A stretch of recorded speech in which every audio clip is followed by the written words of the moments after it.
Hello friend, welcome back to the Majestic Bean channel.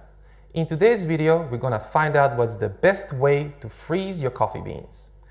So stick around until the end of this video if that's something you wanna learn about. Also, if you haven't done it yet, please consider doing all the likey, subscribey, bell button thingy. It helps us a lot with the YouTube algorithm and it helps you become a better home barista.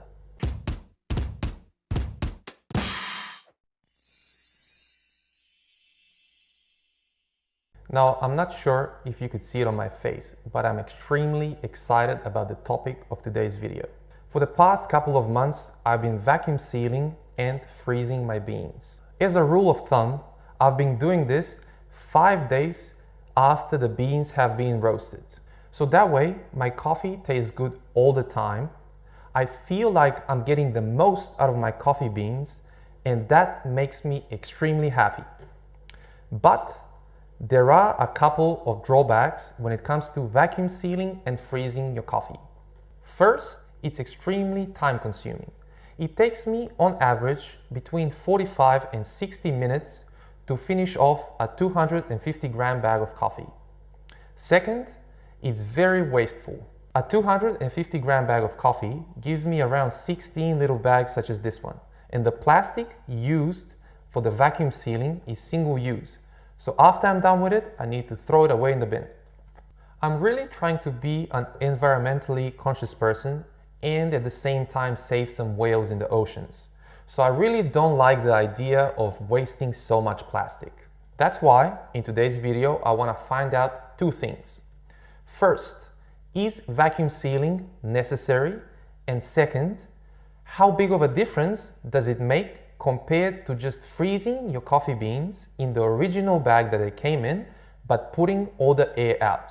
In order to answer my questions, I'm gonna do a blind cupping session today. 3 weeks ago, I froze 3 10-gram doses of coffee.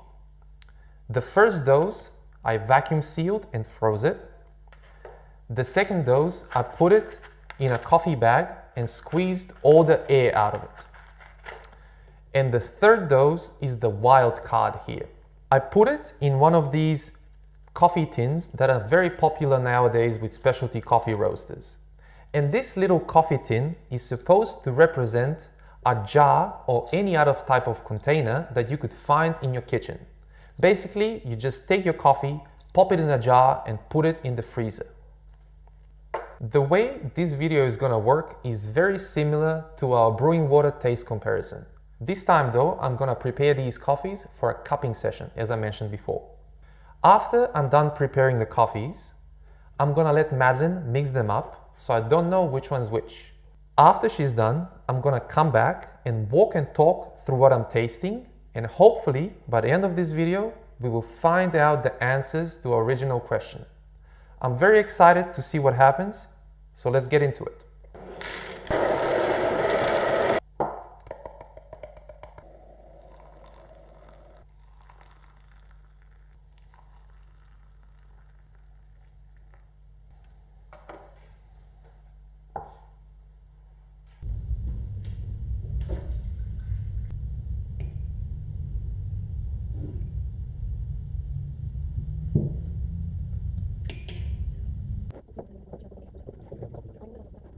Alrighty, we're back. Check this out now. First, I'm gonna let you know what's the coffee we're drinking today. All of these 3 cups have the same coffee in it, and it is a Ethiopian coffee roasted by 5 Senses here in Melbourne that I have here in the cups. So it's an Ethiopia Adado, which is the smallholders in Ethiopia that have produced and washed this coffee. So it's a washed processed coffee. The coffee is grown between 2,000 and 2,350 meters above sea level.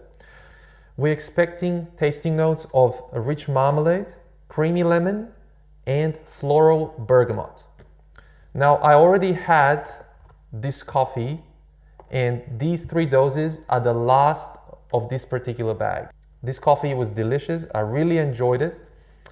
And today I just want to share it with you guys because it was very special.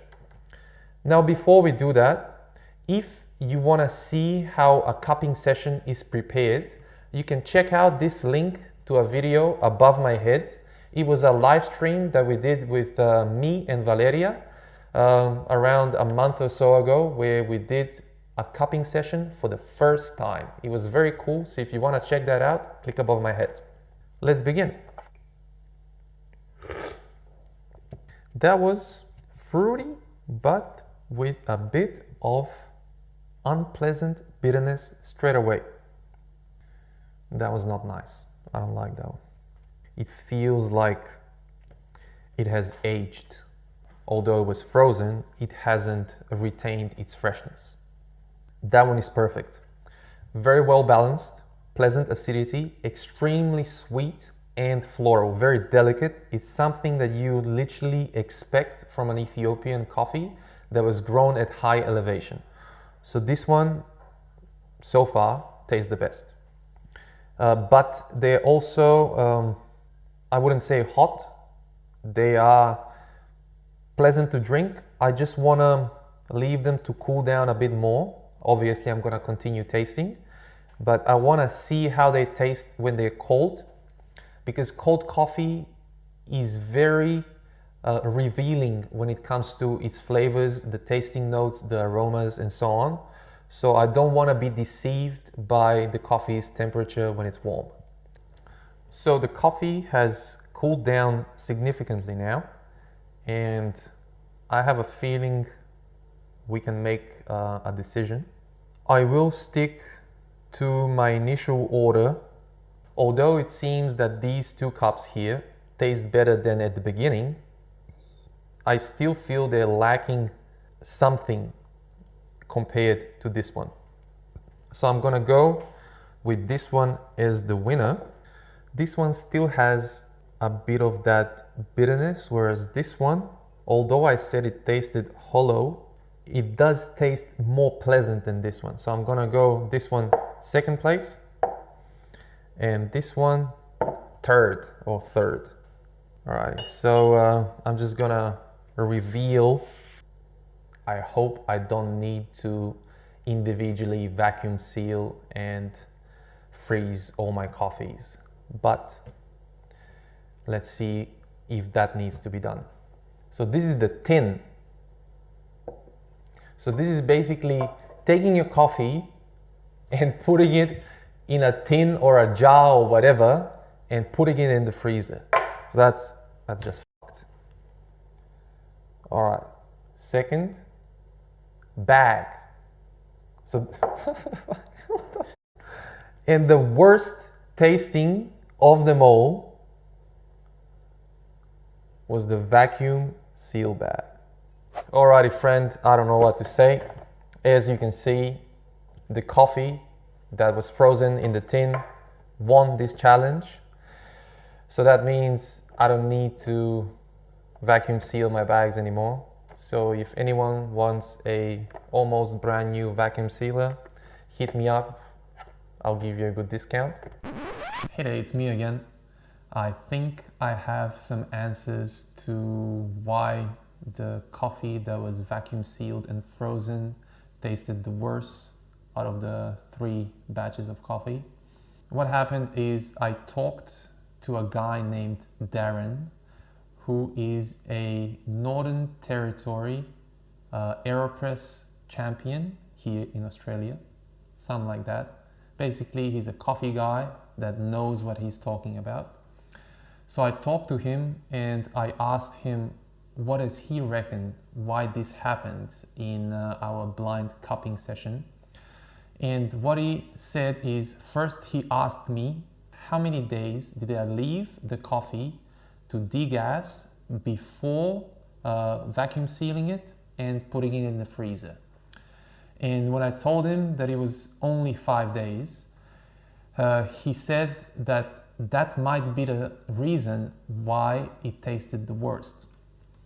Because apparently 5 days is not enough time for the coffee to degas after roasting. What he suggested to do is only vacuum seal and freeze coffee after at least 10 to 15 days after roasting it, basically. So we didn't do this test right. But at the same time, we also kind of proved that you could just pop a bag of coffee in the freezer without vacuum sealing it, without squeezing the air out of it. Just pop it in the freezer, leave it in there, let it degas in its own time, and keep it at the same temperature. And that way it's still gonna be usable, it's still gonna taste fine. You don't need to leave it outside, you know, exposed to sun, to heat, and so on. So you don't need to leave it outside exposed to the elements. So to sum it up, no need to vacuum seal and freeze your coffee. Be very mindful how many days you're leaving your coffee outside to degas as well. What I'm personally gonna do every time I receive a new bag of coffee is just pop it in the freezer and leave it to degas in its own time without vacuum sealing it or doing any fancy stuff. This is also gonna be an experiment, but I think there is no need to use the vacuum sealer anymore unless I get some very special expensive coffee. Then I'll just leave it to degas in its own time outside, and then after 10 to 15 days I'll vacuum seal it. But the thing is, coffee never lasts a long time here in this house, so we'll see how we go. Anyway, I hope what I said made sense and explains why the things happened the way they happened in this video. So that's about it. Bye-bye.